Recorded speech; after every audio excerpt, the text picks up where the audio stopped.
व्रतपते व्रतं चरिष्यामि तच्छकेयं तन्मे राध्यताम्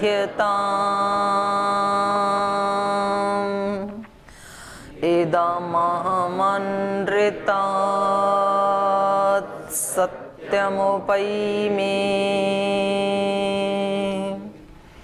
ॐ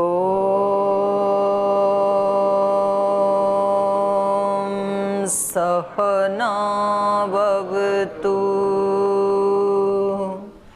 सहनौ भुनक्तु सह वीर्यं करवावहै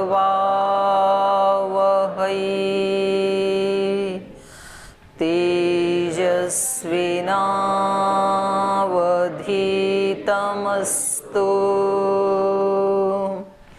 मा विद्विषावहै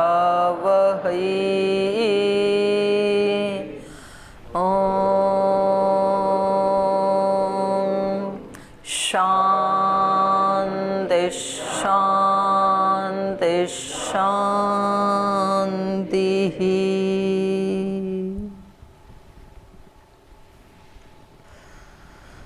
वाल्मीकि रामायण का एक लंबे अंतराल के बाद आज पुनः हम अपने पाठ का प्रारंभ करने जा रहे हैं। इससे पहले जो हम पढ़ रहे थे वाल्मीकि रामायण के अरण्य कांड का तृतीय सर्ग हम पढ़ रहे थे और अच्छी बात है आज का हमारा पाठ का प्रारंभ विराध नाम का जो राक्षस है तो राक्षस के वध के साथ इस पाठ का प्रारंभ कर रहे हैं। तो पहले भी कई बार इस बात के ऊपर हमने चिंतन किया है कि रामायण का एक तो बाहर का एक परिवार है उसको लेकर के हम रामायण पढ़ रहे हैं। श्री राम ऐतिहासिक पुरुष भी हैं और आध्यात्मिक दृष्टि से अर्थ करेंगे तो श्री राम एक शाश्वत सत्ता है और वो शाश्वत सत्ता हम सब के अंदर हम सब के बाहर सर्वत्र व्यापक है। वो रमु क्रीड़ायाम जिसकी ये सारे लोकांतर एक क्रीड़ा मात्र हैं वो क्रीड़ा कर रहा है और जो हमारे अंदर विराजमान होकर के भी हम सब के जीवन के माध्यम से भी उसी राम की ही एक क्रीड़ा हो रही है। तो उसमें असुरों का या राक्षसों का वध होना चाहिए, देवत्व की विजय होनी चाहिए। ये आध्यात्मिक अर्थ भी हम साथ साथ लेके चलेंगे और जो इसमें आदि भौतिक आदि दैविक अर्थ हैं वो भी साथ साथ लेके चलेंगे। तो यहाँ पर ये प्रसंग चल रहा था कि विराध नाम के जो राक्षस हैं अरण्य कांड में घुसते ही सबसे पहले इसी के साथ भेंट होती है श्री राम लक्ष्मण और सीता माता की। तो ये इसको भी थोड़ा आश्चर्य होता है कि ना तो ये लोग सन्यासी लग रहे हैं ना तो ये गृहस्थ लग रहे हैं, क्योंकि इनके साथ में इनकी पत्नी है तो इसलिए तो ये सन्यासी नहीं लग रहे हैं और क्योंकि इन्होंने भगवा वेश धारण किया हुआ है तो इसलिए ये सन्यासी जैसे भी लग रहे हैं। तो इसको लगता है कि जरूर ये कोई वेश बदल करके और कुछ गलत लोग हैं, ऐसे इसको लगता है राक्षस को। और वैसे भी राक्षसों को अच्छे लोग भी गलत ही लगते हैं क्योंकि वो राक्षस इसलिए हैं। तो अच्छे लोग जो हैं उनको दूसरे लोग अच्छे ही लगते हैं, सब अच्छे ही लगते हैं। उनको कभी दंड भी देना होता है किसी के उद्धार के लिए सुधार के लिए तो वो अपने मन में वैर भाव रख करके नहीं देते हैं। अपने मन में फिर भी उनके कल्याण की भावना होती है और उनके कोई छोटा सा भी गुण हो तो उसको भी वो ग्रहण करने के लिए तैयार होते हैं। ये तो देवताओं की पहचान है। जैसे श्री राम ने रावण का उद्धार तो जरूर किया लेकिन मन में कोई वैर भाव नहीं था और जैसे ही वो अंतिम श्वास ले रहे थे तो उन्होंने स्वयं लक्ष्मण को भेजा उनके पास कि भाई ये बड़ा विद्वान था, ठीक है चरित्रवान नहीं था इसलिए इसको दंड मिला, पर जो इसके गुण थे तो आप थोड़ा सीखो इससे। तो ये तो होता है देवताओं का चरित्र। और असुरों का चरित्र ऐसा होता है कि उनको कितनी भी आगे दिव्यता हो वो दिखाई नहीं देती है, क्योंकि वो दृष्टि नहीं है उनके पास। तो जैसी दृष्टि होती है वैसा व्यक्ति का दृष्टिकोण बन जाता है, उसी कोण से, उसी एंगल से वो चीजों को देखता है, उसी एंगल से संसार को देखता है, उसी कोण से संबंधों को देखता है। तो जिसको ये लगता है कि भाई ये सब लोग, मेरे आसपास वाले लोग जो हैं ये तो अच्छे नहीं हैं, ये तो धूर्त किस्म के हैं, ये तो चालाक हैं, ये तो ऐसे हैं, तो फिर वो वैसा ही व्यवहार करता है। और जिसके मन में, जिसकी दृष्टि ये है कि ये सब मेरा परिवार है, कम से कम भगवान के नाते तो सब अपना परिवार है ही है, क्योंकि हम सब भगवान की संतान हैं। ये मेरा घर है, मेरा परिवार है, ये आश्रम मेरा है, ये संस्थान मेरा है, ये संबंधी जन भी मेरे ही हैं, तो इनमें कोई त्रुटि है तो कैसे इनको ठीक किया जाए, कैसे उबारा जाए, ये एक बिल्कुल अलग दृष्टिकोण है। तो फिर उस व्यक्ति के हृदय में करुणा होगी, फिर मैत्री होगी, फिर ठीक करने के लिए कुछ सहन करना होगा तो सहनशीलता भी होगी, क्षमाशीलता भी होगी। तो ये श्री राम, लक्ष्मण और सीता माता को देखते ही और उनको भला बुरा कहते हैं। और जब श्री राम और लक्ष्मण उसका प्रतिकार करते हैं तो ये बहुत वज्र के समान और बिजली के समान अपने बाण लेकर के उनकी तरफ दौड़ते हैं, राम लक्ष्मण की तरफ। इधर से श्री राम भी अपने द्वाभ्याम शराभ्याम चिच्छेद राम शास्त्र भृताम वरह, जो शस्त्र धारण करने वालों में जो सर्वश्रेष्ठ हैं श्री राम, वो भी अपने 2 बाण लेकर के उनकी तरफ दौड़ते हैं, असुर की तरफ, राक्षस की तरफ दौड़ते हैं। तो ये क्या करता है, उन दोनों भाइयों का हरण कर लेता है, अपनी भुजाओं में उठा करके दौड़ जाता है। तो इस समय फिर सीता माता को बहुत कष्ट होता है। ह्रियमाणौ तु तौ दृष्ट्वा वैदेही राम लक्ष्मणौ उच्चैः स्वरेण चुक्रोश प्रगृह्य सुभुजा भुजौ।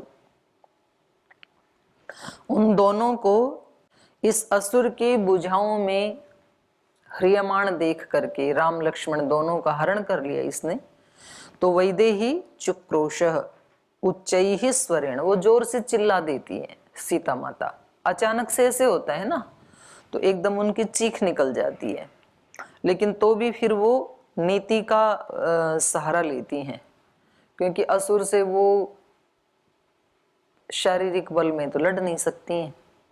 तो सब जगह शारीरिक बल ही काम नहीं आता है, कहीं कहीं शारीरिक बल काम आता है, कहीं तो बुद्धि का बल काम आता है, कहीं मनोबल काम आता है, कहीं आत्मा का बल काम आता है। तो ये व्यक्ति को विवेक होना चाहिए कि मुझे कब, कहाँ, कौन सा बल प्रयोग करना है। कहीं चरित्र का बल काम आता है, कहीं भक्ति का बल काम आता है, कहीं ईमानदारी का बल काम आता है, कहीं साहस का बल काम आता है। तो बल तो सब होने चाहिए व्यक्ति के पास। नारद सनत कुमार प्रसंग में आता है ना, बलम उपास्व। नारद तुम बल की उपासना करो। क्यों करो बल की उपासना? उसमें भी आता है उपनिषद में दूसरी जगह, अन्यत्र नायम आत्मा बलहीनेन लभ्य। बल से जो हीन है उसको कुछ भी प्राप्त नहीं होगा। उसके हिस्से में एक ही चीज आती है, निर्बल व्यक्ति के हिस्से में, वो है दूसरों की निंदा। वो ही कर सकते बेचारा। जो दूसरों के ऊपर टीका टिप्पणी कर रहा है, जो दूसरों के दोष देख रहा है, तो समझना कि बेचारे में बल की कमी है, अभी सामर्थ्य कम है। क्योंकि क्षमा वीरस्य भूषणम। क्षमा कौन कर सकता है? जो शूरवीर हो, जिसके पास पर्याप्त बल है, वो किसी दूसरे को क्षमा कर सकता है। और जो बेचारा पहले ही बहुत निर्बल है, तो वो दूसरे के छोटे छोटे दोषों को देख करके उसको बड़ा बनाता है। उससे उसको लगता है कि मैं अकेला ही बलहीन नहीं हूं, वो भी बलहीन ही है, तो उसको आत्मतुष्टि मिलती है कम से कम। नहीं तो फिर उसको ये लगेगा कि ये तो बलवान है, कोई भी दोष नहीं करता है, ये तो आगे बढ़ रहा है, मैं कुछ भी नहीं कर पा रहा हूं। तो ऐसे होता है प्राय जो शास्त्र स्मरण करने में कमजोर है, तो वो शास्त्र स्मरण करने वाले का कोई ना कोई दोष ढूंढता है। फिर बोले क्या है ये शब्द याद करने में, इसका आचरण तो देखो ना कैसे कर रहा है, हम देखो कितने श्रेष्ठ हैं। तो आत्मा संतुष्ट हो गई, हाँ आप बहुत अच्छे, कुछ भी नहीं करना पड़ा, थोड़ा सा उसका दोष देखना पड़ा, कोई पुरुषार्थ नहीं है। जो धनहीन होते हैं वो धनवानों के दोष ढूंढते रहते हैं, और बाई चांस कहीं कोई छोटी सी भी कोई छिद्र मिल गया ना, छिद्रान्वेषण कहते हैं, उस छिद्र में भी अन्वेषण करते हैं जा करके, यहाँ क्या है। तो फिर बोले ये सब जो धनवान लोग होते हैं ये बेकार होते हैं, पाप का माल इकट्ठा कर रखा है, लूट का माल इकट्ठा कर रखा है, इससे हम कितने अच्छे हैं देखो। तो बस संतुष्ट, ना धन कमाना पड़ा, अपने आप को उसके बराबर खड़ा कर लिया, उसके बराबर नहीं, उससे एक पिच ऊपर खड़ा कर लिया, हम इनसे अच्छे हैं, धन भी नहीं कमाना पड़ा। तो ऐसे अध्यात्म में भी सब जगह ये सूत्र लागू होता है, दूसरे की निंदा करना या दूसरे के दोष देखना ये डिस्चार्ज बैटरी का काम है। जिसकी बैटरी अभी थोड़ी सी है ना, 10 20 30 के ऊपर, और बाकी खाली पड़ी है अभी, तो इसको चार्ज करने की आवश्यकता है। और चार्ज करने के अनेक तरीके हो सकते हैं, जिनका चरित्र हम पढ़ रहे हैं, श्री राम का, श्री लक्ष्मण जी का, माता सीता का, कहाँ हमें देखने को मिलेगा। ये सारे बल जो मैंने बोले हैं ये रामायण में ही हमें अलग अलग स्थान पे मिल जाते हैं। जैसे यहाँ पर माता सीता बुद्धि का बल का प्रयोग कर रही हैं, इनके पास बुद्धि का बल है, बुद्धिमती हैं।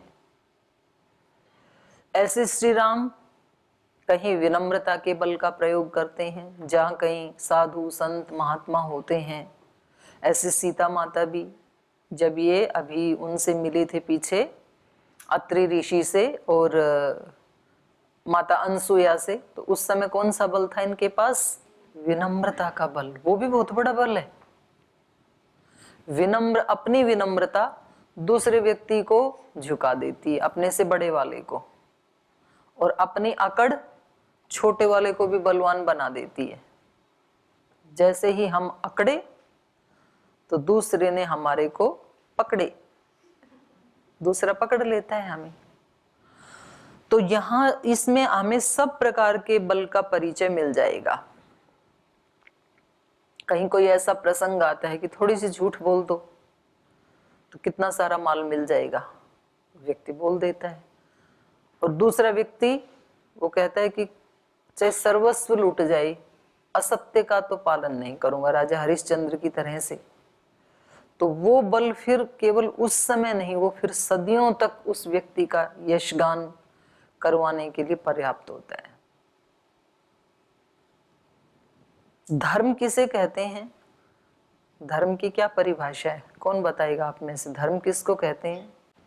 वैशेषिक वाली परिभाषा को छोड़ करके, चलो वो भी इसी में ही आ जाएगी। धर्म किसे कहते हैं बताओ? आप तो सब धार्मिक लोग बैठे हो, हाथ खड़ा करके बताओ, ऐसे नहीं। और एक कोडलेस माइक भी इधर दे देना भाई। जी बोलिए।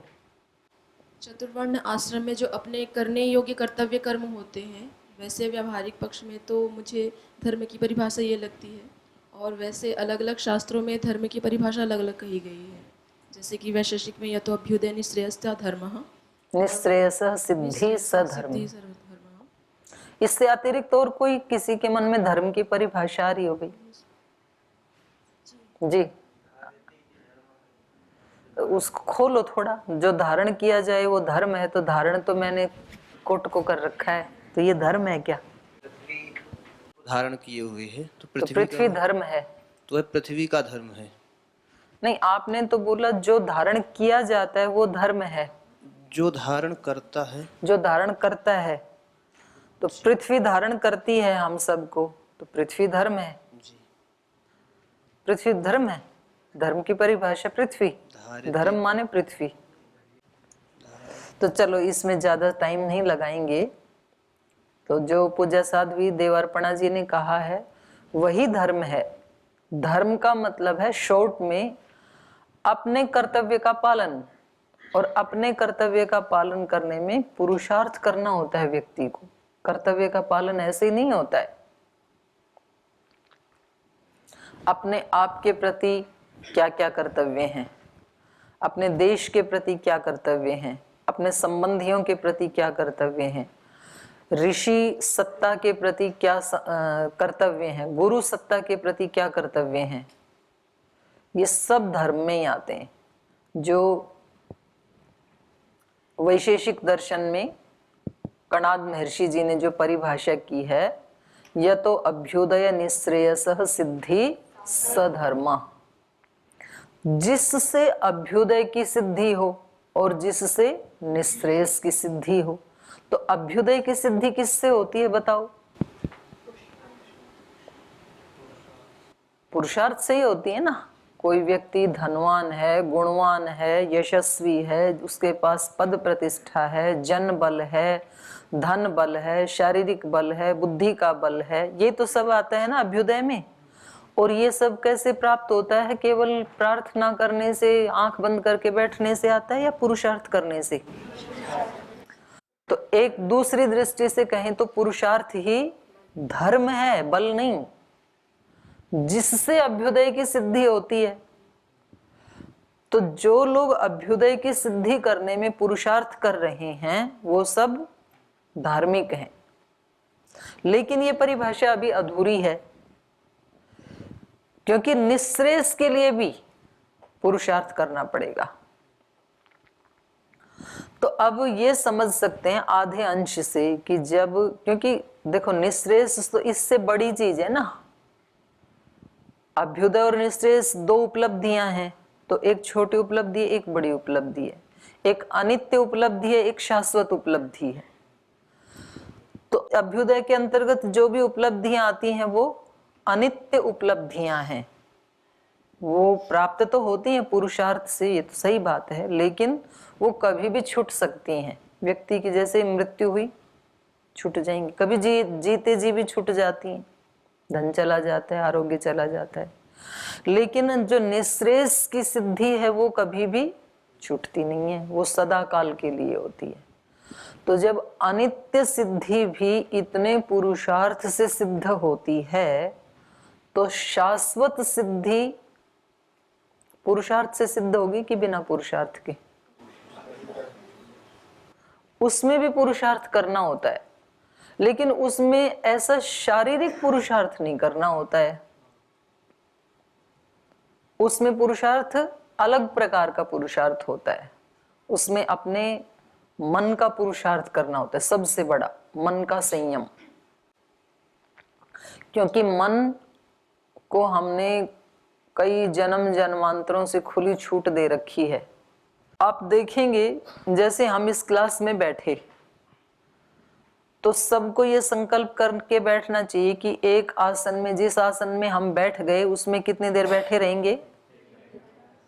1 घंटा। तो अपनी अपनी टेस्टिंग कर सकते हैं हम, कितनी जल्दी पैर बदलने की आवश्यकता पड़ती है। तो यहाँ कौन सा बल काम आएगा? अब यहाँ आप अपने पैर को फेविकोल से चिपका नहीं सकते हैं और ऐसे उसकी पिटाई भी नहीं कर सकते हैं। यहाँ कौन सा बल काम आएगा? संकल्प का बल, मन का बल, धैर्य अपने आप में एक बल है। तो उसमें आप कितना भी संकल्प करोगे, नहीं आज हिलना नहीं है, लेकिन सामर्थ्य अभी कितनी है? 10 मिनट की। तो फिर उसको धीरे धीरे बढ़ाना है। अगले दिन 11 मिनट, उससे अगले दिन 12 मिनट, उससे अगले दिन 15 मिनट। आपकी मनपसंद का खाना आपके सामने आने पर क्या कहता है मन? तो वहां फिर पुरुषार्थ करना पड़ेगा निश्रेयस के लिए, क्योंकि निश्रेयस के लिए विषयों से डिटैच होना पड़ेगा। तो विषयों से डिटैच इसी तरह से हुआ जाता है, भाई आज ये मेरी मनपसंद का खाना है, तो ऐसा नहीं है कि उस दिन खाएंगे नहीं, भूखे रहेंगे। खाना है, लेकिन कैसे खाना है? केवल भूख की पूर्ति के लिए, क्षुधा पूर्ति के लिए केवल। उसमें कोई राग द्वेष। अच्छा, किसी दिन ऐसी भी सब्जी बनेगी जो आपको बिल्कुल पसंद नहीं है, ना उसमें कोई नमक है, ना मिर्च है, ना मसाला है, ऐसे उबाल के रख दी और रोजाना। वैसे आपको सबसे ज्यादा डिसलाइक करने वाली सब्जी कौन सी है? कद्दू। इनकी आपकी कौन सी है? सेम ना ना, वैसे पूछ रही हूँ मैं तो, बोला परिवार में पूछ रही हूँ। सबसे ज्यादा नापसंद हो जो आपको? आलू। इनको कद्दू, इनको आलू, आलू और बैंगन। तो जिस दिन कद्दू सामने आता है उस दिन मन क्या कहता है? थोड़ा सा खा लेते हैं। तो आप ऐसे करो, गूगल पे कद्दू के गुण पढ़ो, क्या क्या गुण है उसमें, और खाते समय फिर उन गुणों को सामने रखो। या फिर आप एक ऐसे व्यक्ति की कल्पना करो जिसको कई दिन से खाना नहीं मिला है, 10-15 दिन से, और आज 10 दिन के बाद खाना मिला, तो खाने में क्या मिला? एक कद्दू की सब्जी और एक रोटी। तो अब ये व्यक्ति क्या करेगा?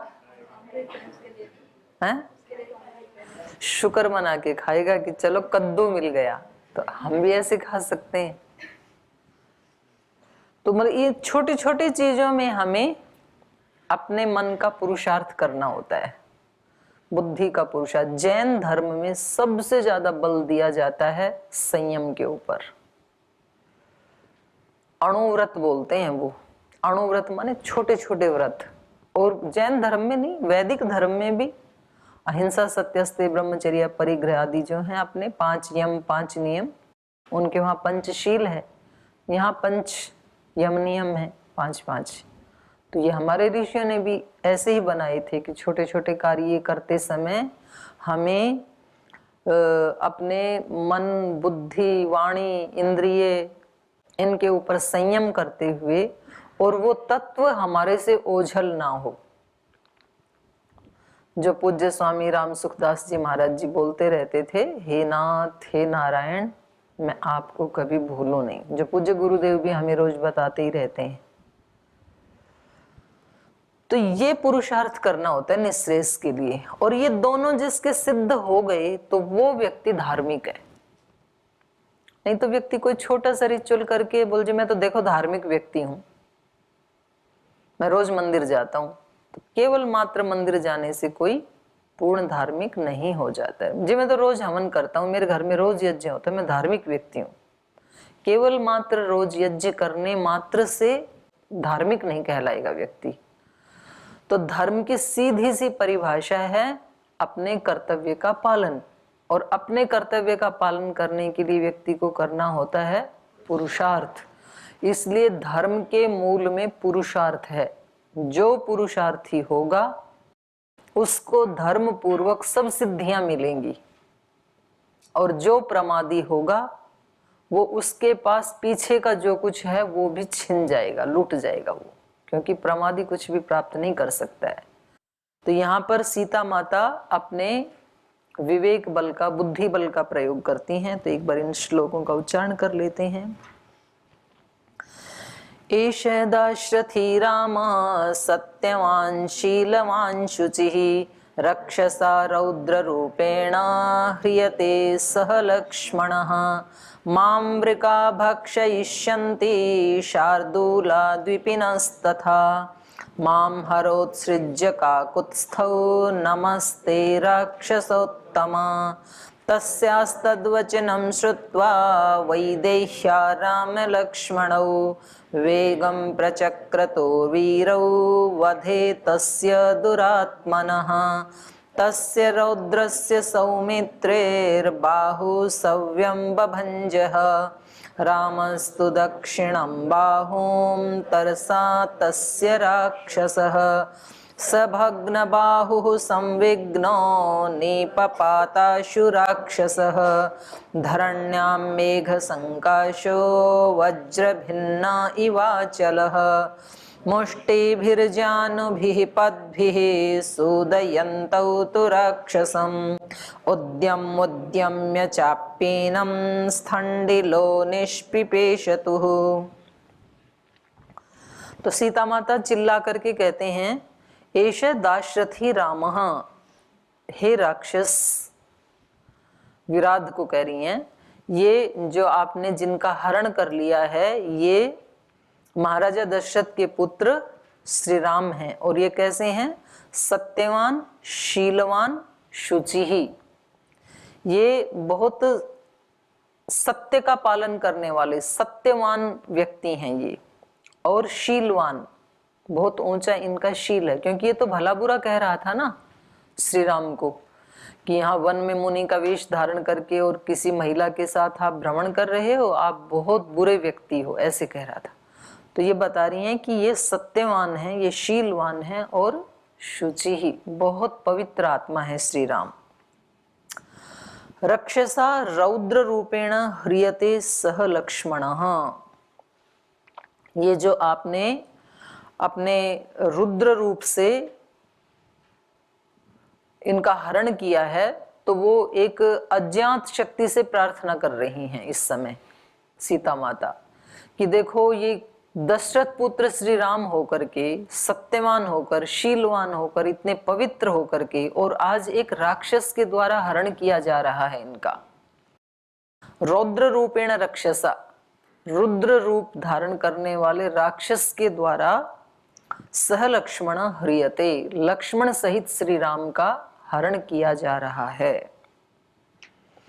और फिर कह रही हैं माम वृका भक्षयिष्यन्ति, उसको सुना रही हैं कि भाई आप मेरे को छोड़ करके इनको लेके जा रहे हो तो मेरे को तो भेड़िए खा जाएंगे, यहाँ पर मैं अकेली कैसे इस जंगल में रह सकती हूँ। माम वृका भक्षयिष्यन्ति शार्दूला द्वीपिनः तथा, और जो बहुत शार्दूल होते हैं, बलशाली, निपुण, ऐसे जो हाथी आदि हैं, चीते आदि हैं, वो मेरे को खा जाएंगे। इसलिए आप क्या करो, माम हरो, आप मेरा हरण कर लो। माम हर उत्सृज्य काकुत्स्थौ, इसलिए हे राक्षस आप ऐसे करो, इन दोनों को छोड़ दो और मेरा आप हरण कर लो। माम हर उत्सृज्य काकुत्स्थौ नमस्ते राक्षसोत्तम, हे राक्षसों में उत्तम। प्रशंसा करनी पड़ती है जब नीति का सहारा लेना होता है तो काहे का उत्तम तो काहे का है, राक्षस कोई उत्तम थोड़ी होते हैं। तो सीता माता उसको लेकिन संबोधन कर रही है, हे राक्षसों में उत्तम नमस्ते, मैं आपको प्रणाम करती हूँ। तो राक्षस तो दंड देने योग्य होते हैं, तो हमारे में भी ऐसी भावना होती है ना कि जी कितनी भी हानि हो पर इस व्यक्ति को तो मैं प्रणाम नहीं ही करूँगा, क्योंकि ये बहुत गलत आदमी है। तो नहीं, ऐसे नहीं करना चाहिए। यदि आपके झुकने से अगर बहुत बड़ा हित हो रहा है, कोई देश का, समाज का, मानवता का, तो वहां पर झुक जाना चाहिए। तो इन्होंने कहा कि मैं आपको प्रणाम करती हूँ, आप मेरा हरण कर लीजिए लेकिन इन दोनों को छोड़ दीजिए। अच्छा, वैसे भी उसको श्री राम लक्ष्मण का हरण करके करना भी क्या है, वो तो सीता के लिए इनको रास्ते से हटाना चाह रहे हैं ना। तो सीता खुद कह रही हैं कि आप मेरा हरण करो इनकी बजाय, तो इनको आप छोड़ दीजिए। तो ये नीति है, क्योंकि जैसे वो उनको छोड़ देगा तो वो खुद ही सीता माता की रक्षा कर लेंगे। तो कहां किस प्रकार से सारे कार्य सिद्ध हो सकते हैं? क्रिया सिद्धि सत्वे भवति महताम नोपकरणी, महताम क्रिया सिद्धि, जो महान लोग हुए हैं आज तक, उन लोगों की क्रिया सिद्धि किससे होती है? सत्वे, सत्व तत्व से, बुद्धि तत्व से, विवेक से होती है, न उपकरणे, केवल मात्र उपकरणों से नहीं होती है।